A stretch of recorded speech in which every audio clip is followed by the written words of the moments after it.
Action. आज Bombay talkies में सुनिए सुप्रसिद्ध वायलिन वादक पंडित कैलाश पात्रा से रेणु चतुर्वेदी की फिल्मी गपशप का दूसरा भाग। नमस्कार श्रोताओं, बॉम्बे टॉकीज में आप सभी दोस्तों का स्वागत है। और बॉम्बे टॉकीज में हम बातें करते हैं, जैसा कि आप सब जानते हैं, फिल्मी गपशप, संजीदा कार्यक्रम, लेकिन बहुत ही रोचक बातें। और हम आजकल बातचीत कर रहे हैं वायलिन वादक पंडित कैलाश पात्रा से। तो चलिए, बॉम्बे यानी कि आज की तारीख में अगर हम बात करें तो मुंबई आ जाते हैं कैलाश जी, है ना?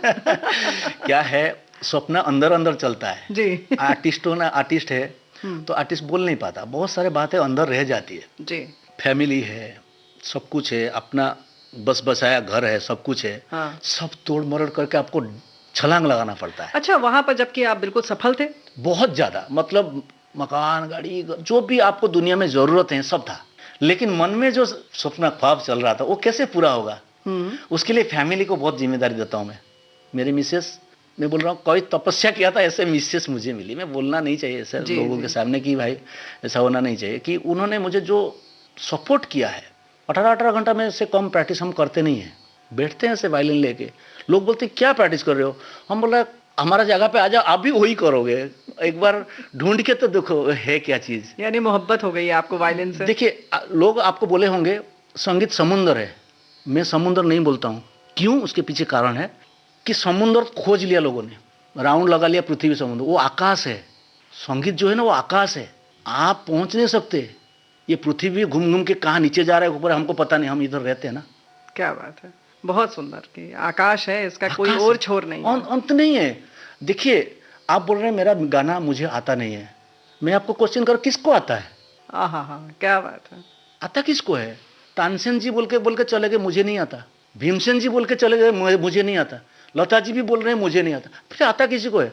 तो मतलब ये है कि 100 से अगर 2 हमारा पास है बहुत है, हम 2 का ही अधिकारी है ना जी।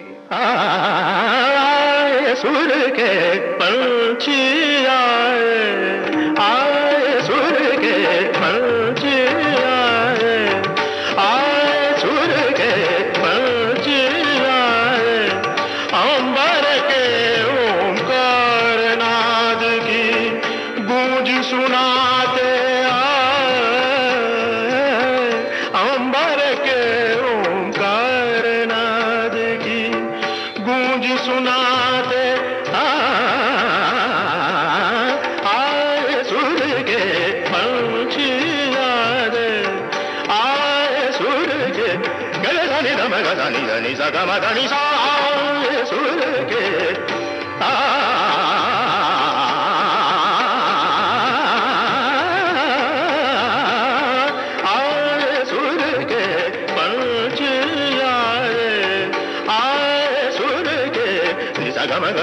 धनी धम धनी सा ग सा नी सा ग म सा ग सा नी धनी धम ग नि सा ग म धनी सा सा आए सुर के पंछी आए सुर के पंछी आए।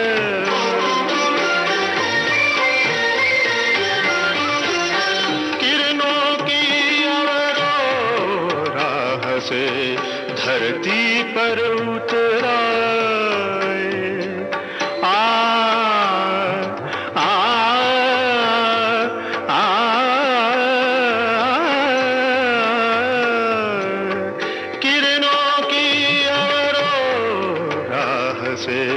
धरती पर उतराए, माटी को छूकर जीने की चाह जगाते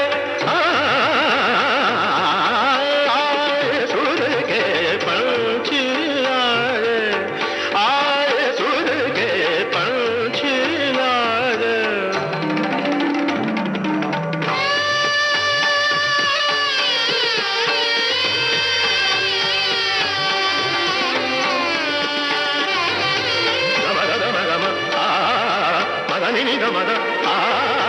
धनी सा धनी सा धनी नि सा ग म धनी सा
तो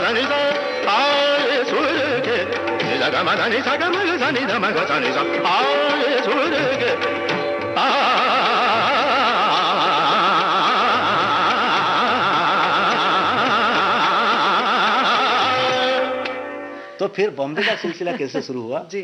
दिल्ली में सब लोग बोले अरे क्या बात है, तू तो बॉम्बे जैसा बजा रहा है। मैं बोला जैसा क्यों करें, कोशिश करके वहीं चले जाए। अच्छा। मेरे गुरुजी पंडित डी के दातार जी गए थे। मैं बोला गुरुजी बोले यहाँ क्या कर रहे हो तू, मेरा चल मैं अभी बुजुर्ग हो गया, यहीं मैं आना जाना नहीं। वो मेरे घर में आके रहते, मेरे को सिखाते थे। अच्छा। मैं उनके घर में आके सीखता था। बहुत सौभाग्य की बात है क्योंकि बहुत नामी और गुणी जन है अरे दातार जी। हिंदुस्तानी शास्त्रीय संगीत में वायलिन बजाने वाला एक ही थे। जी जी बिल्कुल। क्योंकि प्योर हिंदुस्तानी श्रुतियों में वायलिन बजाना बहुत कठिन है। मैं ये जो शब्द बोल रहा हूँ जी। हमारा 3 श्रुति में हमारा भारत चल रहा है। 3 श्रुति मतलब क्या है, एक हिंदुस्तानी म्यूजिक का श्रुति, एक कर्नाटकी म्यूजिक का श्रुति, एक फिल्म इंडस्ट्री की म्यूजिक का श्रुति। तीनों का श्रुति अलग है। बिल्कुल।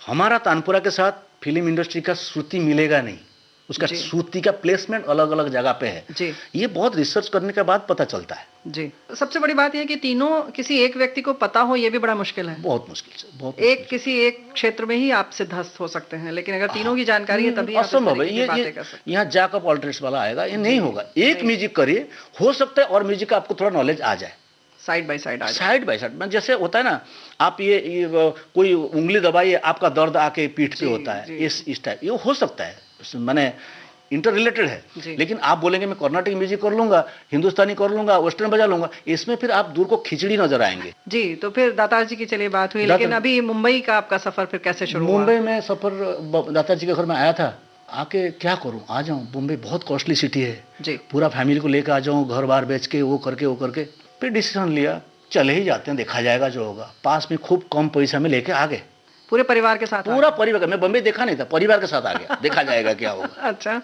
हाँ। और कुछ लोग दिल्ली के बम्बे में आके रहते हैं लोग, वो जानते थे मुझे। आते ही मुझे सीरियल में काम करने का मौका मिल गया। कृष्णा सीरियल है, रामायण का टाइप का एक सीरियल और आता था, क्या नाम सो याद भूल जाता हूँ मैं, उसमें आ गया। एडवर्टाइजमेंट, आड़ में इतना पैसा मिलता है मुझे पता नहीं था। विज्ञापनों में? अच्छा। इतना पैसा, एक 30 सेकंड आड़ में आपको लाख रुपया मिलेगा। आप विश्वास नहीं कर पाएंगे। हम तो दिल्ली में कोई गाने में लाख रुपया देखे नहीं थे। यहाँ बोलना नहीं पड़ता है। बॉम्बे एक ऐसा शहर, ऐसा लक्ष्मी की जगह है कि यहाँ बोलना नहीं पड़ता। आपको पहले पूछेंगे सर क्या चार्ज है आपका। एक जो कहते हैं ना कि वर्क कल्चर, हाँ, वो यहाँ पर दिखाई देता है। रिस्पेक्ट, वर्क को रिस्पेक्ट। पहले बॉम्बे में मैं ये आके सीखा कि सबके अंदर भीड़ में जाते हुए भी कोई किसी को गाली नहीं देता जी। लोकल ट्रेन बॉम्बे वहीं से सिखाता है सब कुछ, कि सीखो मिलके रहना कैसा है जी। आप गिरते गिरते ट्रेन में आपको दूसरा आदमी उठा लेगा। बिल्कुल। वहां कोई नहीं मिलेगा आपको कि ट्रेन बहुत भीड़ है, सब बोलेंगे आ जाओ, एडजस्ट हो जाएंगे आप भी। मैं रो पड़ा पहले बोले अरे यार कितना बड़े बड़े लोग ट्रेन में सफर कर रहे हो, हमारे हाथ को पकड़ के नीचे ले जा रहे हैं। और दूर बैठकर या गांव में बैठकर हम ऐसा सोचते हैं कि मुंबई में कोई किसी को नहीं पहचानता। नहीं, ये एकदम बहुत बुरी बात है, ऐसे नहीं सोचना चाहिए। सब कोऑपरेटिव है, बस खुद को थोड़ा अच्छा रहना पड़ता है। जी। चलिए फिर चलते हैं संगीत की दुनिया में। हाँ। फिर कैसे शुरू हुआ? चलिए आपने विज्ञापनों में बजाना शुरू किया। हाँ। फिर आपका तो सपना बॉलीवुड था। हाँ, मेरे बहुत क्लोज रहे थे दिल्ली में भी अनूप जलोटा जी। अच्छा। पद्मश्री अनूप जलोटा जी। एक्चुअली उनके बारे में मैं एक लाइन बोलूँगा, बहुत सभ्य इंसान है, बहुत हेल्पफुल है। मैं किसी के साथ बजाऊंगा नहीं, स्टेज पे नहीं बजाना है ऐसा कुछ सोचा था, क्योंकि मेरे को वो क्लासिकल करना था। तो स्टेज पे लोग देखेंगे तो उसी काम के लिए बुलाएंगे, ये डर से जी। ये बजाऊंगा नहीं कि वो डर से मैं इसमें एस्टेब्लिश होना चाहता हूँ, उसमें जाऊँगा तो लोग फिर उसके लिए बुलाएंगे, मैं ना करूँगा तो नाराज़ हो जाएंगे। इसी कारण मैं थोड़ा, तो अनूप जलोटा का फ़ोन नंबर मेरे पास ज़रूरत नहीं था। लेकिन यहाँ जब आया मैं देखा कुछ भी काम नहीं, कोई जानता नहीं, कोई पूछता नहीं, बड़ा शहर। मैं उन्हीं का नंबर किसी से लेके फ़ोन किया। आप देखिए बात शेयर कर रहा हूँ, फ़ोन में हालो पहले क्या आता है, हम बोलिए पात्रा जी। ओह क्या बात है। मैं ठक मैं रो पड़ा। बोला यार इससे नहीं बड़ा बना हूँ, क्या काम है, आप बम्बे आ गए? मैं बोला हाँ, मैं कब से बोल रहा था बम्बे आ जाइए, और चलिए अभी मिलजुल के कुछ काम करते हैं। ये नहीं बोल रहे तू मेरे साथ बजाना है, चलिए अभी कुछ मिलजुल के काम कर, देखिए हौसला को देखिए। बोला आप बजाएंगे ना कहीं? मैं बोला हाँ, और मैं तो अभी चाहता हूँ। 2-3 दिन के बाद शायद फ़ोन आता है कि एक रिकॉर्डिंग है जहां आपको 3 गाना बजाना पड़ेगा और 50,000 रुपीज़ आपको पेमेंट किया जाएगा। अब बताइए। वाह। तो यहाँ से शुरू हो गया। किस सन में आप मुंबई आए? लगभग 2013 में आया। और उसके बाद पहला ऑफर मिला मुझे फिल्म में, वो के गाना गाया है, उसका के फिल्म में गाना गाते हैं ना, बहुत अच्छा वो गाए। वो गाने का नाम है, फिल्म का नाम है तेरे बिन, और गाना भी शायद टाइटल सॉन्ग है। तो वो गाना ऐसा, तेरे बिन मिलने जरा, राजीव भट्ट ने उसका म्यूजिक दिए थे। मैं थोड़ा बजाता हूँ ये वाला गाना। हाँ, हाँ। चलिए।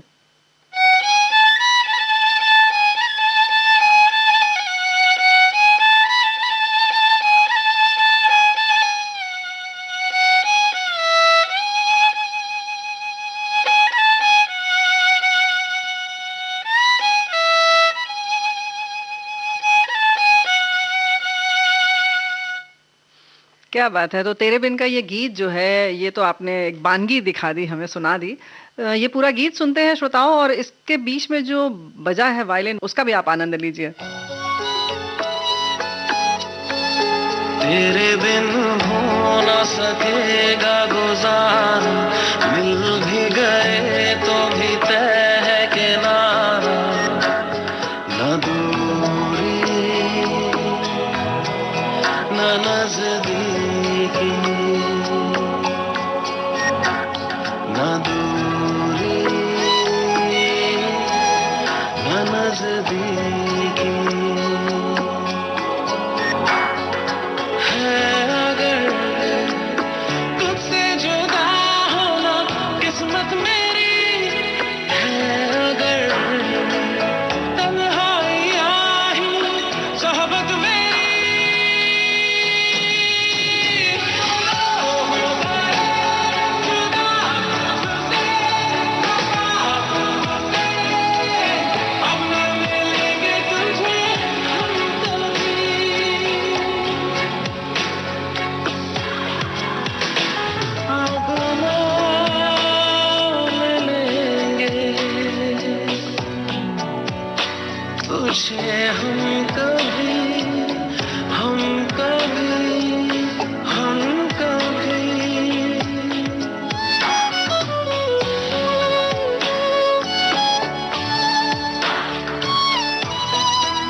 तो श्रोताओं, सुना आपने ये गीत, जाहिर है कि आप समझ गए होंगे कि कहाँ कहाँ अपने वादन से कैलाश पात्रा जी ने हम सबको मोहित कर लिया, सुनने वालों को सम्मोहित कर लिया। तो इससे जुड़ी हुई क्या बात बताना चाहते हैं? रिकॉर्डिंग के समय का कुछ बताइए कि कैसे, क्या क्या आपको मजा आया? राजीव भट्ट जी इनका म्यूजिक अरेंजर है, बहुत बढ़िया अरेंजर है, बहुत सेंसिबल एंड बहुत नॉलेजेबल। जो मुझे पीस बताए, हाँ भाई कैलाश भाई फिल्म इंडस्ट्री में एक लैंग्वेज है जी। बड़ा फ्रेंडली बात होती है वहाँ। वहाँ कोई जी मतलब ऐसा करके आपको रेस्पेक्टफुली बात नहीं होती, वो एक फ्रेंडली बात हो जाता है, तब काम अच्छा होता है। मिलजुल के काम करते हैं। बराबरी के जैसे बराबरी से। मतलब कोई आपको छोटा बड़ा नहीं समझेंगे, आप उनका दोस्त है, तो दोस्ताना। इसलिए काम अच्छा हो जाता है कि आप बहुत अच्छा बजाते हो, फटाफट आके आप बोल अरे क्या बात है, आपका जवाब नहीं है, तो मतलब आपका ना होने वाली चीज भी आपका हाथ में हो जाता क्या है। ये एक बड़ी चीज है और ये टेक्निक है। अगर ये नहीं जानते तो आपको काम लेना आता नहीं है, ये हम मानते हैं। तो उन्होंने जैसे मेरे को पढ़ते हैं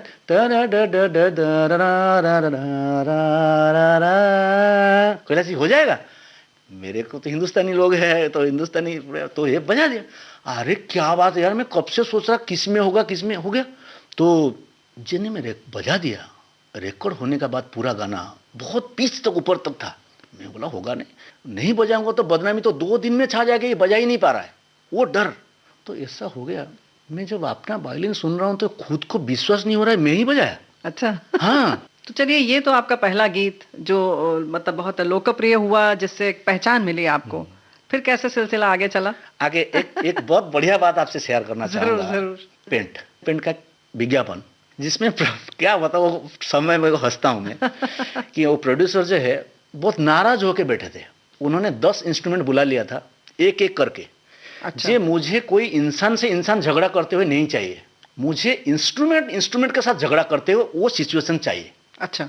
तो बांसुरी बुला लिया, उनको सेटिस्फेक्शन नहीं हुआ, नहीं ये बांसुरी क्या झगड़ा है, तो म्यूजिकल बजाता है, म्यूजिकल झगड़ा कहाँ होता है। पियानो बुला लिया, पियानो में तो वो झगड़ा कहाँ करेगा। बेस गिटार और गिटार बुला लिया, वो भी नहीं, उनको कोई इंस्ट्रूमेंट में सेटिस्फेक्शन नहीं मिला। असम का एक लड़का है, वो म्यूजिक डायरेक्टर भी है और खुद का स्टूडियो है। उन्होंने मुझे बोला कि इनको बुलाओ, ये कर देंगे, क्योंकि उनको बहुत डाउन टू अर्थ, मतलब गाँव से आए हैं तो कुछ ना कुछ तो उनके अंदर नॉलेज होगा। हाँ, आपने बहुत सारे प्रयोग किए हैं। प्रयोग किया, तो इसलिए तो मैं आके वायलिन लेके पहुंचा। वो इससे सर पे हाथ दे के बैठे थे। ये सब इंडस्ट्री की कहानी बता रहा हूँ, ऐसे बहुत कहानी हुआ है, ये मेरे साथ हुआ है। अच्छा ये कर लेंगे, मुझे देखते ही वो ऐसे बोल रहे हैं, कितना फ्रस्ट्रेटिव बात देखिए, ये कर लेंगे, ये क्या करेंगे। मैं डर गया, मैं बोला ये तो पहले से ही इतना नाराज है तो मैं क्या कर सकता हूँ। तो बोले नहीं आप चिंता मत कीजिए, वो नहीं आप जो देख रहे हैं वायलिन लेके आए, वो कुछ और है, आप देखो उनके साथ बात तो करो। तो मैं बैठा, मैं बोला आप चाहिए क्या आपको ना, आप क्या बजाते हैं। मैं बोला मैं वायलिन बजाता हूँ ना, ये झगड़ा चाहिए। मैं बोला हो जाएगा ना, वायलिन में झगड़ा हो जाएगा। मतलब हो जाएगा। मैं बोला कागज कलम मुझे दीजिए। बोला वही तो किया था वो लोगों ने, नोटेशन लिख के, नोटेशन में नहीं होता है सब। मैं बोला आप दीजिए तो सही। तो उन्होंने के पेन पेपर दिया। मैं बोला एक काम कीजिए, आप किस में पढ़ेंगे, हिंदी में पढ़ेंगे, गुजराती में पढ़ेंगे, जिसमें पढ़ेंगे आप वो लिखिए, मैं बोलता हूँ। लिखिए स्त्री, चलो आज होटल से खाना मंगाते हैं। पुरुष, नहीं घर में बना। ऐसे करके 10 लाइन उनको मैंने लिखवाया। ये स्टोरी किसी को पता नहीं है। अच्छा, हिंदी में लिखवाया? उन्होंने जो लैंग्वेज में लिखा, मैं वो अभी तक पढ़ा भी नहीं हूँ। अच्छा। तो मुझे हिंदी में वो बोला चलो आज खाना मंगाते हैं होटल से। तो वाइफ डोमिनेट कर जाती है हस्बैंड को। ये झगड़ा जब खत्म हो जाती है, जब पेंट लगा देते हैं तो दोनों का सुर इकट्ठा हो जाता है। ये आप सुनिए, अभी आपको लगेगा कि इंस्ट्रूमेंट कैसे आपस में झगड़ा कर सकते हैं, क्योंकि ये नॉर्मली नहीं सुनने से आपको विश्वास नहीं होगा। मैं इसीलिए बोल रहा हूँ कि एक्सपेरिमेंटल जो मेंटालिटी है वो फिल्म इंडस्ट्री में बहुत जरूरत है।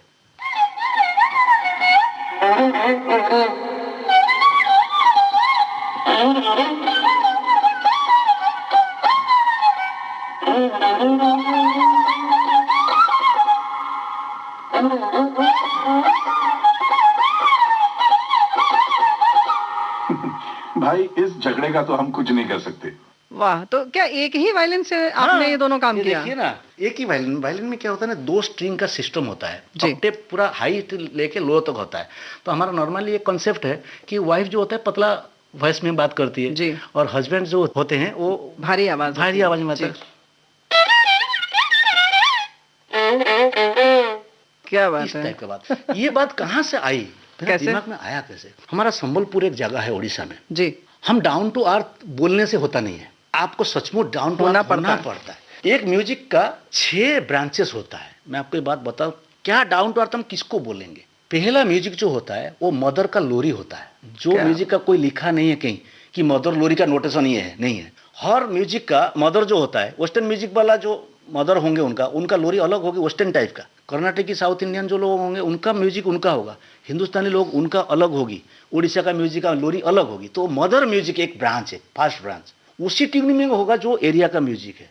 उसके बाद आता है आदिवासी म्यूजिक, उसके बाद आता है लोक संगीत, उसके बाद आता है लाइट म्यूजिक, लघु संगीत, उसके बाद आता है सेमी क्लासिकल, उपशास्त्रीय संगीत, उसके बाद ये 5 कैटेगरी हो तो उस कैटेगरी को हम लेके शास्त्रीय संगीत बनाते हैं, तो शास्त्रीय संगीत बनता है। क्या बात है, बिल्कुल सही। राइट। लेकिन क्या है, वो पांचों के पांचों म्यूजिक जीवित होता है, जी। वो मर नहीं जाता। जैसे हम लोग का जो सिस्टम था, डायनासोर खत्म हो गए, ऐसा वो 5 म्यूजिक से कोई म्यूजिक खत्म नहीं होता, सब लेकर चलते हैं सब साथ अभी में। अभी है, अभी जी। भी इसी समय जिंदा है। तो वो जो ट्राइबल म्यूजिक का एक इंस्ट्रूमेंट होता है, अभी भी वो इंस्ट्रूमेंट है, लेकिन वायलिन में वो साउंड मैं निकाल सकता हूँ, क्योंकि मैं उनको सुना, उनके साथ मिलकर रहा हूँ। क्या आप बात देखिए, वो है, sound जरूर कैसा- जरूर सुनेंगे।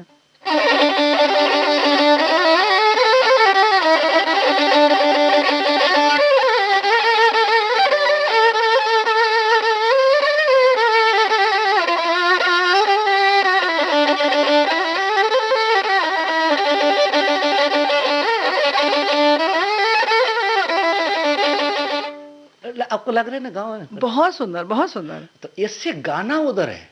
ये कहाँ का आप बता रहे थे? ये ट्राइबल म्यूजिक जो आदिवासी संगीत है, नहीं, किस जगह का आप बता रहे हैं? उड़ीसा में, संबलपुर के पास? नहीं, जयपुर, कोरापुट एक जगह है, जयपुर, वहाँ का जो गांव के लोग हैं, उनका एक ड्रम बजाते हैं, डम डम करके बजाएंगे, उसके साथ ये चलेगा, गाना भी चलेगा। गाना भी उनका ऐसे होता है, गाना का जैसे? सुर का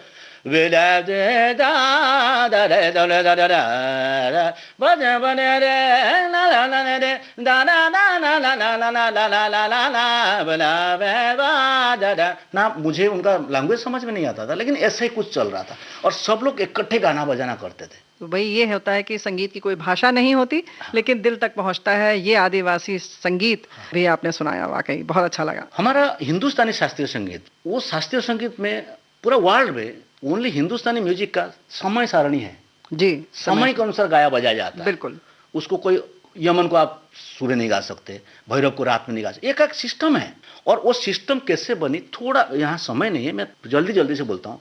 सूर्य जैसा उठ उठ के जाता है, जी, ऐसा हमारा सुर भी उठ उठ के जाता है। सूर्य के साथ स्वर भी उठ के जाता है। पहला सा है जहाँ सूर्य स्थिर है, सोचिए, तो उसके बाद धीरे ऊपर गया तो हमारा कोमल ऋषभ हुआ, फिर वही ऋषभ चढ़ा हुआ कोमल ऋषभ हो गया, और थोड़ा चढ़ा हुआ हो, फिर वही शुद्ध हो गया, फिर कोमल गांधार आया, फिर शुद्ध गांधार, ऐसा होता है शुद्ध नींद तक पहुंच जाता है जब सूरज पूरा अंधेरा हो जाता है। पूरा सुबह से लेके शाम तक एक ही सुर हो जाता है, वो राग चेंज होते जाता है। जी। तो ओडिशा का जो म्यूजिक है, स्पेशली मैं बोलता हूँ, वहाँ समय के साथ साथ सिचुएशन का भी म्यूजिक है, अच्छा। जो और कहीं नहीं है। सिचुएशनल भी संगीत सिचुएशन, है। ये देखिए, एक बताता हूँ।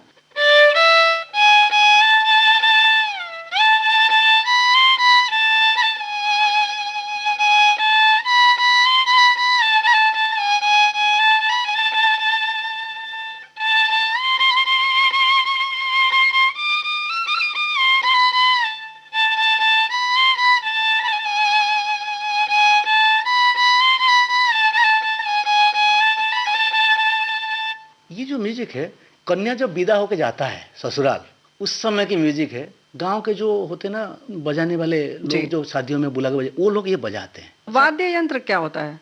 वाद्य यंत्र तुरी होता है नॉर्मली। अच्छा, तुरे। तुरी और ढोल हम्म। ये होता है। जी। आजकल के टाइम में थोड़ा हारमोनियम अलग-अलग, बजा जी। लेते हैं, लेकिन मेनली तुरी और ढोल। क्यों तुरी और ढोल? उसके पीछे भी बहुत बड़ा मकसद है, ऐसा तुरी और ढोल नाम बन गया।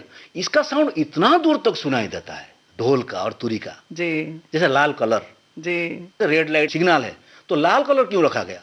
वहाँ कुछ भी कलर रख सकते थे ना, दूर तक दिखता है। बहुत दूर तक दिखेगा। ऐसे तुरी जो है वो बहुत दूर तक सुनाई देता है। आप लोरी सुनिए, लोरी का हमारा अगर कोई ये गाता है तो सोचे कि माँ बच्चों को सोने के लिए लोरी गाता है, ये बजता है तो सोचता है कन्या विदाई हो रहा है। एक ये चीज है।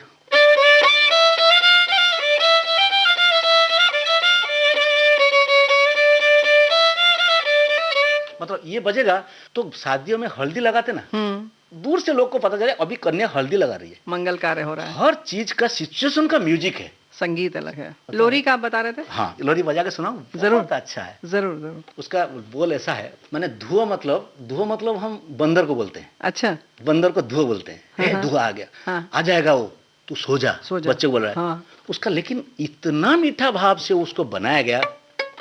धुआ रे बाइया धुआ, धुआ रे बाइया धुआ, फिर बोलते हैं बाया चढ़े। बाया चढ़े मतलब ये जो हम क्या बोलते हैं, एक छोटा सा तितली टाइप का होता है ना, चिड़िया, वो ऐसा बनाते हैं, अपना बच्चा देता है, वो घोंसला। चिड़िया को हम एग्जाम्पल देते हैं। घोंसला। बाया चढ़े रे बाया चढ़े, माने बाया चढ़े का जो छोटा बच्चा होता है उसको समझा रहे हैं सो कि तो तेरा जो मम्मी है वो खाना लेने गई है, तो चिल्लाते ना वो लोग, तो उस टाइप का ये सुनिए लोरी कितना अच्छा है। बाया चढ़े रे बाया चढ़े तो माँ जाए छे गाई चरे, मीठा मीठा करे आनिब बेललो, खीरी करी ताको पेण देव। ये चीज हम वायलिन में बजाते थे, देखो।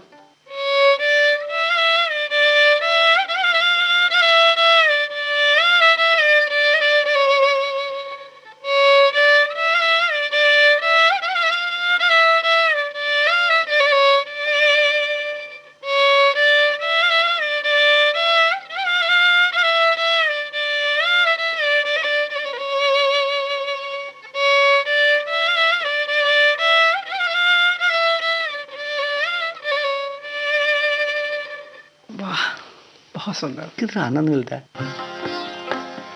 धीरे से आ जा रे अखियन में निंदिया, आ जा रे आ जा, धीरे से आ जा, धीरे से आ जा रे अखियन में निंदिया, आ जा रे आ जा, धीरे से आ जा, चुपके से नैनन की बगियन में निंदिया, आ जा रे आ जा, धीरे से आ जा।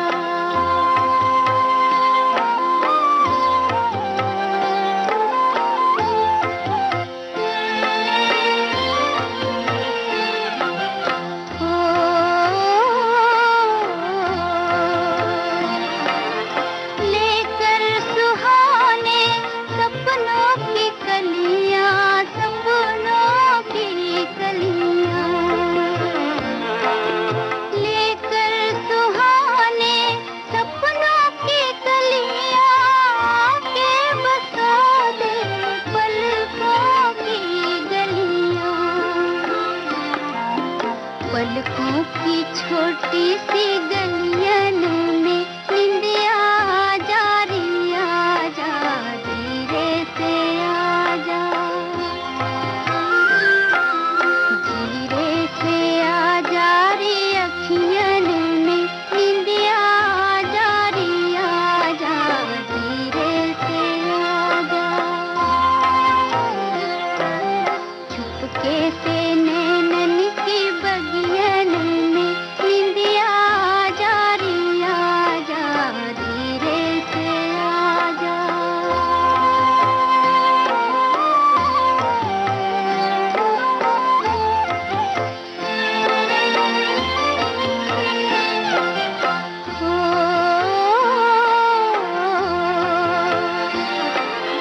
तारों से छुपकर, तारों से चोरी, तारों से चोरी,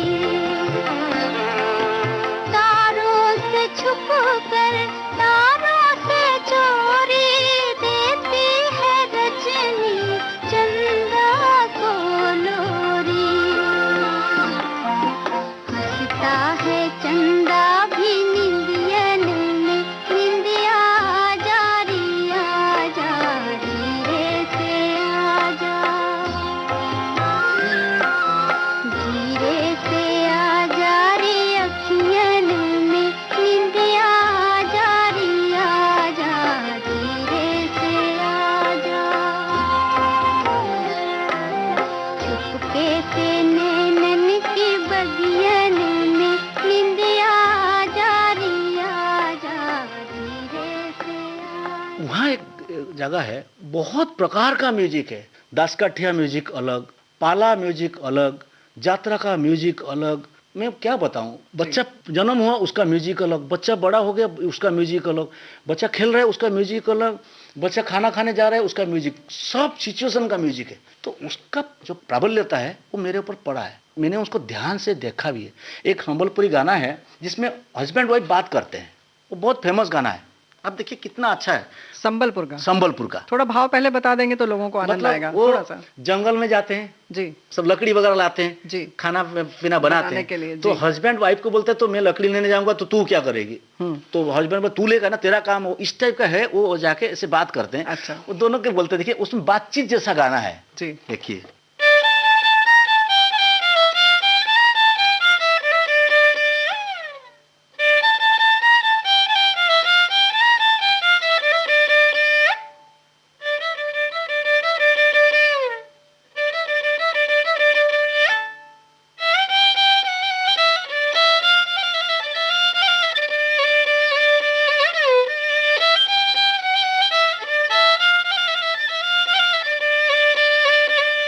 अभी हस्बैंड बोल रहा है,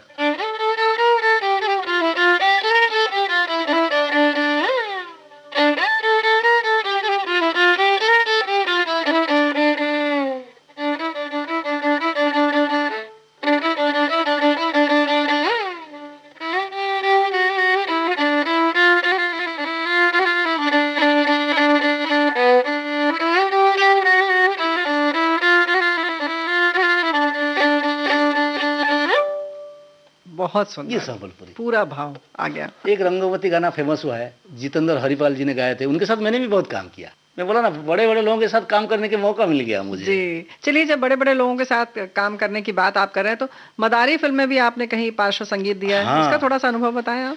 बहुत अच्छा है, एक्चुअली मदारी फिल्म ही बहुत अच्छा है। जी, इरफान जी रहे नहीं, और मदारी फिल्म निशिकांत कामत जी का है, वो भी नहीं रहे अभी। मैं उससे पहले, मेरे एक मित्र है, बहुत अच्छा म्यूजिक डायरेक्टर भी है और अरेंजर भी है, समीर फादर फितर। तो उन्होंने मुझे संतोष नायर, एक और अरेंजर, उन्होंने मेरा रेफरेंस दिया था कि ये लड़का को बोला तुम अच्छा बजाएगा। उसमें मैं भियोला बजाया था। अच्छा। हाँ, वायलिन में बजाया लेकिन भियोला एक इंट्रोड्यूस किया था वहाँ।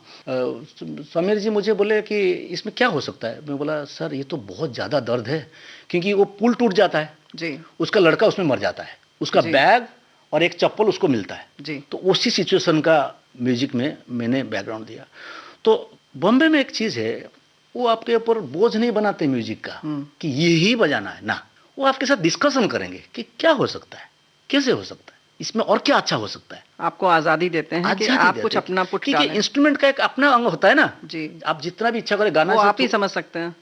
जो जो करेगा वो समझेगा मेरे जी। जो।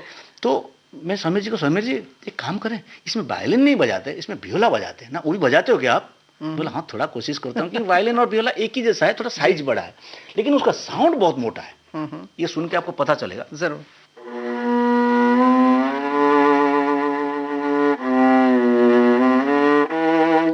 मुझे एग्जैक्ट वो पार्ट तो याद नहीं, लेकिन वो साउंड ऐसा है। तो जिससे मैंने ये शुरू किया, मुझे यही चाहिए था। समीर जी बहुत बहुत बढ़िया इंसान है, बोले मुझे यही चाहिए था। मैं फिर बहुत सारी चीज़ इसमें बजाया। थोड़ा सा बजाएं। हाँ, मैं बजा।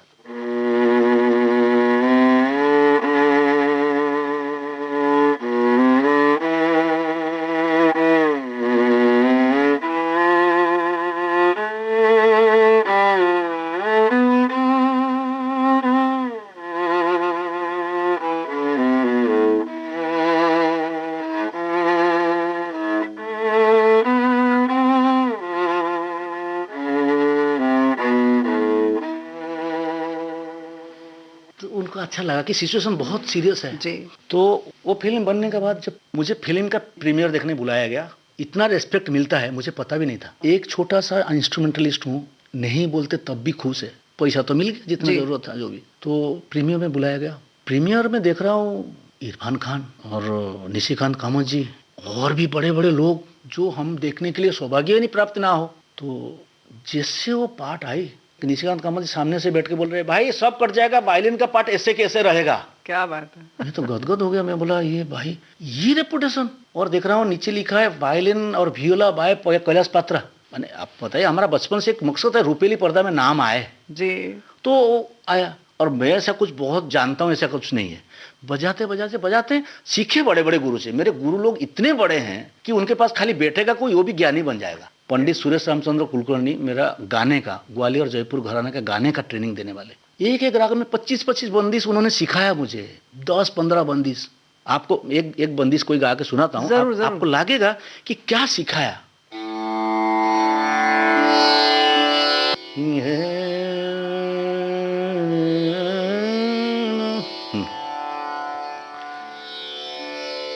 नटभैरव में जी अनपॉपुलर बंदिश, पॉपुलर बंदिश आपको सब पता होगा, आप रिकॉर्ड लगाएंगे, नेट ऑन करेंगे तो मिल जाएगा। हमारा गुरुजी क्या बोलते थे, देख कुछ पॉपुलर बंदिश है वो तो तू कहीं से मिल जाएगा, तू सीखेगा। लेकिन मैं ऐसा कुछ चीज सीखा जाऊंगा तो जहां गाएगा तू ही गाएगा, जो विलक्षण हो, थोड़ा अलग हटके हो। बस मैंने नया है, कोई गाया नहीं इसको। है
वर्डिंग्स कैसा है, डिम डिम डम्बरु बजे शंकर जटाधारी मुंडमाल गले विराजत मर्दल।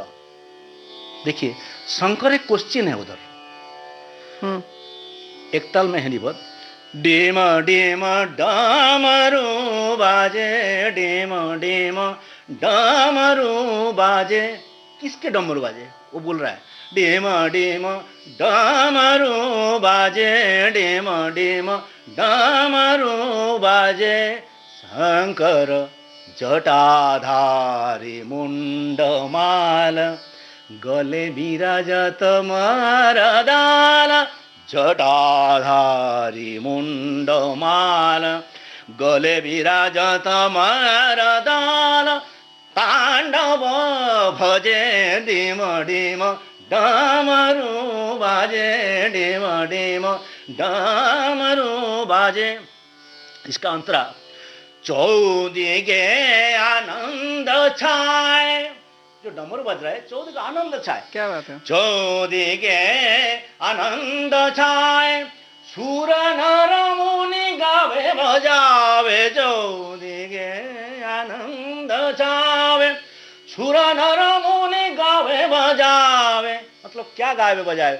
धागिडनक धुमगिडनक कत्ता गदिगन धीरकिट, धागिडनक धुमगिडनक कत्ता गदिगन धीरकिट राग ताल तान डिम डिम डमरू बाजे, डिम डिम डमरू। ये बहुत सुंदर। ये तो एक उनका एक नमूना है। देखिए ये जो है ना, आज हम कह सकते हैं इस रिकॉर्डिंग के दौरान कि ये मणिकांचन योग है कि जितनी सिद्ध हस्तता आपको या एक आपका कौशल है और आप दक्ष हैं जितने शास्त्रीय संगीत में, गायन में, वादन में, उतने ही आप ये हमारे जो प्रचलित बॉलीवुड गायनों में भी हैं। ये बड़ा विलक्षण योग है। एक बात शेयर करूंगा आपके साथ। जी। क्या है, बोलने के लिए बहुत कुछ इच्छा हो रहा है, डर भी लगता है कि लोग इसको गलती ना समझ जाए कि मैं कुछ ऐसा बोल जाता हूँ। मजबूरी बोला था ना पहले जी। आपका मजबूरी क्या होना चाहिए जी। डीके दातार जी जैसा वायलिन बजाने के लिए मुझे गाना सीखना पड़ेगा, वो मजबूरी हो गई थी मेरा। हाँ, अच्छा। इसी वजह से गाना सीख गया। देखिए ऐसे ऐसे गुरु। दातार जी जैसा वायलिन बजाना चाहते हो तो गाना सीखो, नहीं तो नहीं बजा पाओगे। तो गाना सीखा।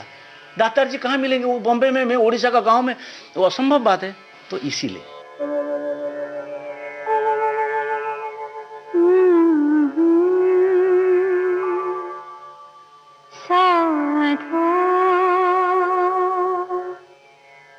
ऐसा ही गुरु भावे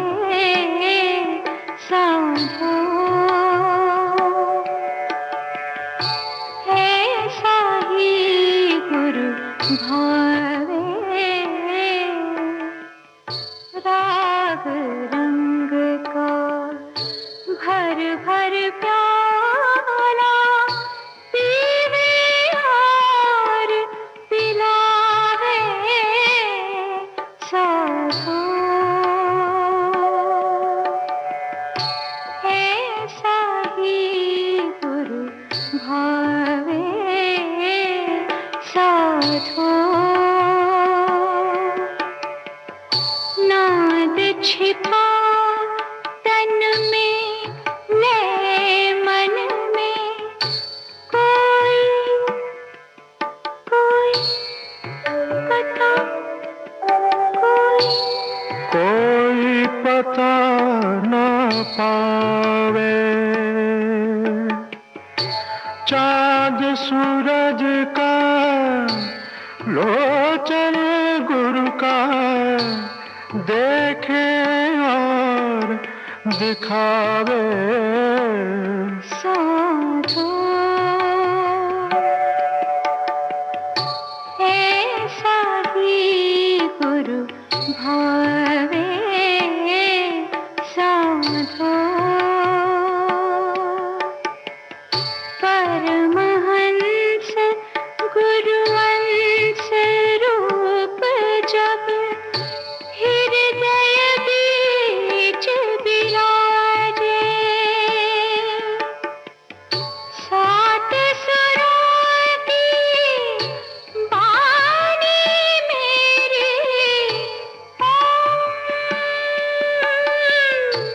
सात सुरों की वाणी मेरी ओंकार धुन गावे साधो ऐसा ही गुरु भावे साधो। बहुत सुंदर। तो ये जो अभी राग रागिनी की बात चल रही है, शास्त्रीय संगीत की बात चल रही है, तो शास्त्रीय संगीत पर आधारित कौन सा फिल्मी गीत आपके बहुत दिल के नजदीक है, याद आता है अगर बात चले तो? आप सुन के एक बात हैरान होंगे जी। एक गाना आया जो एक राग को बिगाड़ के चला गया। वो कैसा होगा? लता जी आप जानते हैं जी, कुछ भी गा लेंगे वो राग से भी बढ़कर हो जाएगा, बिल्कुल आपको पता है ना। तो तेरी सुर और मेरे गीत एक गाना है ना ऐसे, जी जी। वो बिहाग राग में, मारू बिहाग और बिहाग राग में हमारा बिहाग को बिगाड़ दिया। मतलब इच्छा होता है वो गा लूं लेकिन ये राग बिगड़ जाएगा इस डर से। मतलब वो गाना कैसा है, तेरी सुर और मेरे गीत तेरे, वो जो तेरे ये बिहाग में नहीं होता है, लेकिन इसमें ऐसा मीठा गाया हुआ दाना ना ना ना ना ना दे दे जरा मेरे गीत। श्रोताओं को हम बता दें, ये जो बिगाड़ देने वाली बात कह रहे हैं, ये कुछ अभिनव प्रयोग की बात चल रही है। उसमें जो प्रयोग किया गया है उसने उसमें चार चांद लगा दिया और बिल्कुल एक नई चीज तैयार हो गई। बिल्कुल बिल्कुल। तो ये गीत यहाँ सुन लेते हैं।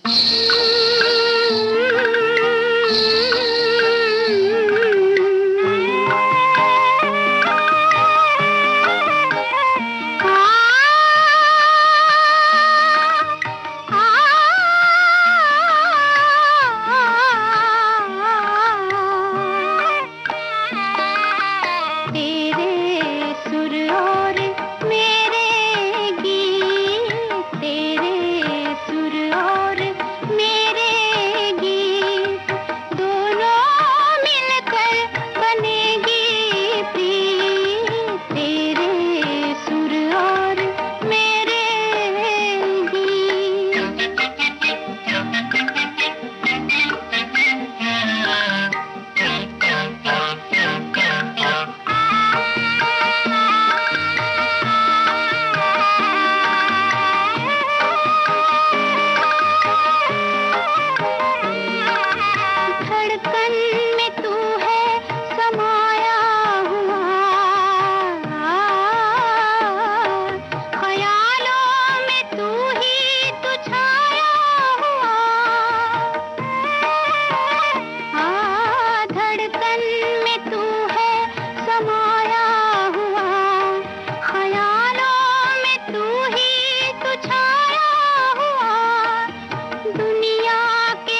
अगर दूर जाओगे तुम,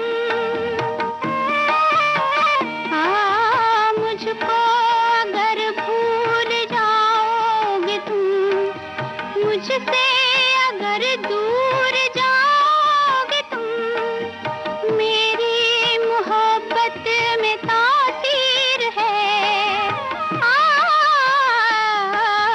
मेरी मोहब्बत में तासीर है, तो खिंच के मेरे पास आओगे तुम, देखो हमारी होगी जीत, दोनों मिलकर बनेगी प्रीत, तेरे सुर और मेरे गीत। बात चल रही है कैलाश पात्रा जी से, जो वायलिन वादक हैं। वायलिन की अगर बात चली है तो प्यारेलाल जी अपने आप याद आ जाते हैं। तो आपका उनसे क्या संपर्क रहा, कभी मिले हैं या क्या किया काम आपने? देखिए, मैं बात बोलने के लिए डरता भी हूँ, उत्साहित भी हूँ, दोनों चीज है। क्या है, आप जिनको पूजा करके करके व जिनको मान के सीखते होंगे, अगर वो सामने मिल जाए क्या हालत होगी? मतलब खुशी भी है, डर हाँ। भी है, अब आश्चर्य भी है कि हाँ। क्या हो गया। उस समय का एक बहुत अच्छा वायलिनिस्ट थे, है अभी भी है वो जीवित, भरत शाह। जी लता जी के साथ बजाया, आशा जी के साथ बजाया, गाना बजा, संग वायलिन बजाते थे। तो उन्होंने मेरे वायलिन सुन के ही बोले, यार तू प्यारेलाल जी को क्यों नहीं सुना था? मैं बोला, ये क्या संभव है, वो मुझे सुनेंगे? मैं अपॉइंटमेंट लेता हूँ ना। मैं बोला, ये तो भगवान का तो बड़ा अजीब खेल है ये तो। मैं बोला, प्लीज आप लीजिए ना। तो उन्होंने अपॉइंटमेंट ले लिया प्यारेलाल जी से। 15 मिनट का टाइम उन्होंने दिया था मुझे। 3:45 में आएगा, 4 बजे मैं कहीं और जाना है। एग्जैक्ट 3:45 में हम उनके घर के सामने थे, दोनों मिल गए। तो जैसे बेल बजाया, प्यारेलाल जी खुद आके दरवाजा खोले। ऐसे ढीला पायजामा, ऐसे सिंपल आदमी, अच्छा जो आप टीवी में देख रहे हैं ऐसे ही। जी तो मैं प्रणाम जैसे करता हूँ वैसे करता हूँ। तो सेंटर टेबल पे मैं वायलिन लेके रखा, यही बॉक्स था मेरा, सेंटर टेबल में रखा। अच्छा, मिसेस को घर में बोल के गया था, एक दिया लगा दे, जला दे मेरे नाम पे, क्योंकि आज अगर कुछ बुरा तुरा हुआ, प्यारेलाल जी मुझे धक्का दे के निकाल देंगे, क्योंकि बड़े बड़े हैं, कुछ भी कर सकते हैं। जी लेकिन मेरा जिंदगी खत्म हो जाएगी, और क्योंकि पूरा बॉम्बे जाने के प्यारेलाल जी उनको धक्का दे के निकाल दिया। तो इसलिए दिया जाता, इज्जत रह जाए, एटलीस्ट ना सुने वो भेज दे ऐसे करके। हाँ बैठो। और वो टू द पॉइंट बात करते हैं, वो बेकार की बातें करते नहीं है। अच्छा, कहाँ सीखा? मैं बोला, मैं पंडित दातार जी का। हाँ, मुझे दातार जी का बजाना अच्छा लगता है, लेकिन मुझे वो हिंदुस्तानी का पे ये सब चीज़ मुझे पसंद नहीं है, बहुत ज़्यादा घिस के जो बजाते।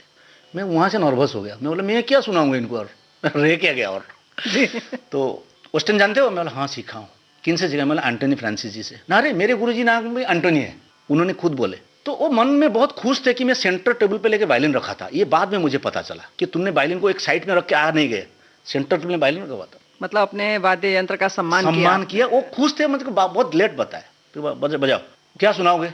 मैं बोला, बैठे हैं, 15 मिनट टाइम है, मैं डरता भी क्या बजा दूं। बिल्कुल।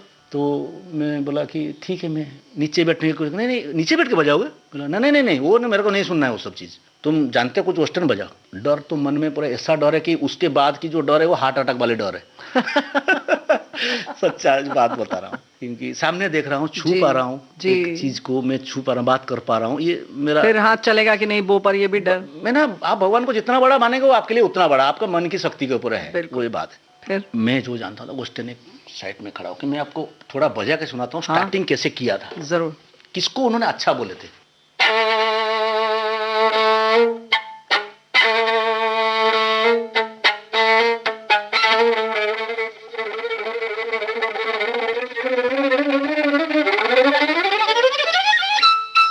नहीं बजाया, रोक दिया हाथ को पकड़ के। क्या बात है, क्या परफेक्शन, कहाँ सीखा तू? परफेक्ट। वाह। ये आंसू कहाँ रुकती मेरा, बताइए। 4 घंटा खड़ा खड़ा वहीं बजा रहा हूं मैं। ऐसे तारीफ सुन के मेरा कपड़ा भीग गया रो रो के। ओह, 4 घंटा। 7 बजेगा शाम को, बजाता रहा हूँ, एक के बाद एक कंपोजिशन सुनिए, वो कंपोजिशन सुनिए। मैंने क्या क्या तारीफ किया, वो तारीफ का कोई सीमा नहीं है। लेकिन आपके पास भी तो खजाने में इतना था जो आपने बजाया। वो खजाना नहीं बोलूंगा, वो उनका समर्पित के लिए फूल था।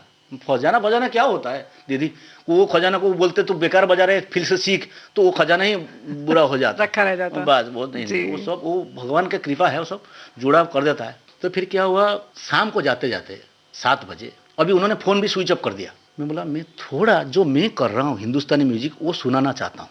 अच्छा, हाँ हाँ हाँ, अब आपकी हिम्मत बढ़ गई। तू अभी बजा, तू अभी जो बजाएगा अच्छा ही बजाएगा। अच्छा, उनका ये बात थी। मैं बोला नीचे बैठू, हाँ बैठ, कहें जहाँ इच्छा करते बैठ। अभी मैं सुना था कहीं से कि प्यारेलाल जी का जो पसंदीदा राग है वो है मुल्तानी, पर कठिन राग है। जी, तो मैं नीचे बैठ के जिससे मुल्तानी शुरू किया, अंदर से भाभी जी आए, प्यारेलाल जी का मिसेस, जी, ये कौन बजा रहा है? पैटर्न इतना अलग थी बजाने का, ये कौन बजा रहा है? अरे आओ आओ आओ, वही बजा रहा है, थोड़ा सुन तो लो, ऐसे करके। 11 बज गया रात को, बजा रहा हूँ बैठ के, एक के बाद एक चीज़ सुनाता जा रहा हूँ। ये राग सुनिए, इसमें वो राग सुनिए, श्री सुनिए, मुझे सो चल रहा है। वो छोड़ नहीं रहे मुझे क्या क्या बताया, मैं क्या बताऊँ। तो वो क्या है, मेरा ज़िंदगी का बहुत बड़ा पल है, वो मैं नहीं भूल सकता। बहुत ज़्यादा खुश को, रात 11:30 बजे वहाँ से निकला मैं, मिठाई का पैकेट के साथ मुझे उन्होंने छोड़ा, और फोटो उठाने वाला कोई नहीं था। मुझे बोला सेल्फी उठाते आजकल, वो उठा, दोनों मेरे तरफ मेरे को पकड़ के ऐसे, क्या बताऊं। क्या इसका ये पहली मुलाकात? पहले ही। उसके बाद 3-4 बार उन्होंने जबरदस्ती, तू क्या कर रहा है आजकल, इधर आके थोड़ा वायलिन सुनना है तेरे को। मैं जाके फिर तबला प्लेयर को साथ में लेके गया। तो जब आप दोबारा भी जाते थे तो फिल्मी गीत सुनते थे या वो कोई फिल्मी गीत शास्त्रीय? बिल्कुल नहीं सुनते थे, लोग ऐसे बोलते हैं। हाँ। वो पूरा क्लासिकल का दीवाना आदमी है। अच्छा, जिससे हम लोग सोचते हैं फिल्म गाना कर रहा है तो फिल्म ही जानता, ना ना ना ना ना, वो तो इतना डीप में घुसे हुए हैं, एक एक नोट, ये उंगली, तुम सेकंड पोजीशन में इतना कैसे बजा सकते हो, ये सब बोलना कोई विद्वान आदमी ही बोल सकता है बारीकी ना। उनको पता है सब कुछ। तो प्यारेलाल जी की बात चल रही है, तो लक्ष्मीकांत प्यारेलाल जी का संगीतबद्ध कोई गीत हम लोग यहाँ सुन ले। हाँ प्लीज, एक उनका तो सारे गाना आपका अच्छा है। कोई पसंदीदा? उनका हाँ, एक गाना जिसमें मेरा दोनों, जिनको गुरु स्तनीय मानता हूँ, दोनों का काम है, लक्ष्मीकांत प्यारेलाल जी का गुलामी फिल्म का गाना है, मेरे पी को पवन। तेरे पी को पवन इस गले आ चली। थोड़ा हरि प्रसाद चौरासिया जी का, जो हमारा भगवान स्वरूप है, उनका बांसुरी सुनिएगा, क्या बजाए हैं। चलिए सुनते हैं ये गीत।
अभी आप सुन रहे थे बॉम्बे टॉकीज में सुप्रसिद्ध वायलिन वादक पंडित कैलाश पात्रा से रेणु चतुर्वेदी की फिल्मी गपशप का दूसरा भाग। कार्यक्रम में तकनीकी सहयोग विनायक तलवड़कर, प्रस्तुति सहयोग आकांक्षा सिंह।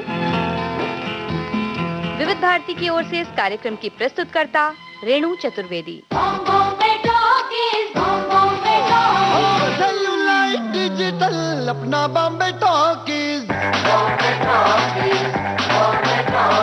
पिक्चर ही कल्चर है अपना बॉम्बे टॉकीज।